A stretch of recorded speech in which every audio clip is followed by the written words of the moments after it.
আলিপুরদুয়ার জেলার মাদারিহাট বীরপাড়া ব্লকের খয়েরবাড়ি গ্রাম পঞ্চায়েতের অন্তর্গত পশ্চিম খয়েরবাড়ি মাস্টারপাড়া এলাকার পরিচিত ব্যবসায়ী ও বিশিষ্ট সমাজসেবী মন্টু রায়ের আকস্মিক প্রয়াণে শোকের ছায়া নেমে এসেছে এলাকায়।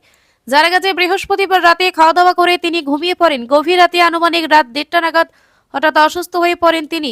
বিষয়টি বুঝতে পেরে পরিবারের সদস্যরা তড়িঘড়ি তাকে বীরপাড়া রাজ্য সাধারণ হাসপাতালে নিয়ে যান। তবে হাসপাতালে পৌঁছানোর পর কর্তব্যরত চিকিৎসকেরা তাকে মৃত বলে ঘোষণা করেন। মন্টু রায়ের অকাল প্রয়াণে পরিবার পরিজনদের পাশাপাশি স্থানীয় মহলে, ব্যবসায়ী মহল ও এলাকাবাসীদের মধ্যে গভীর শোকের ছায়া সৃষ্টি হয়েছে। বিশিষ্ট সমাজসেবী একজন মারা গেছে। আপনারা দেখতেই পাচ্ছেন এই শ্মশান থেকে কিন্তু ওই নদীর ওই পাশটায়, ব্রিজের ওই পাশটায় আমরা আজকে দাহ করতেছি। এইখানে যদি হইতো তাহলে শ্মশান আমাদের রেডি থাকলে আমরা এইখানেই করতাম আর কি। ওনার নাম অ্যাকচুয়ালি বলে লাভ নেই, ওনার নামও মন্টু রায়। এইখানে একজন দোকানদার, গালামাল দোকান আছে ওর, আবার পেশায় ব্যবসাও, সিজন ব্যবসাও করে। কিন্তু হঠাৎ করে রাত্রেবেলা 1টা-1:30টার দিকে স্ট্রোক হয়েছিল।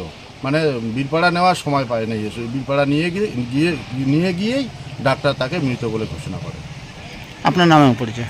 আমার নাম মন্টু রায়, আমি এই খয়েরবাড়ি গ্রাম পঞ্চায়েতের প্রধান।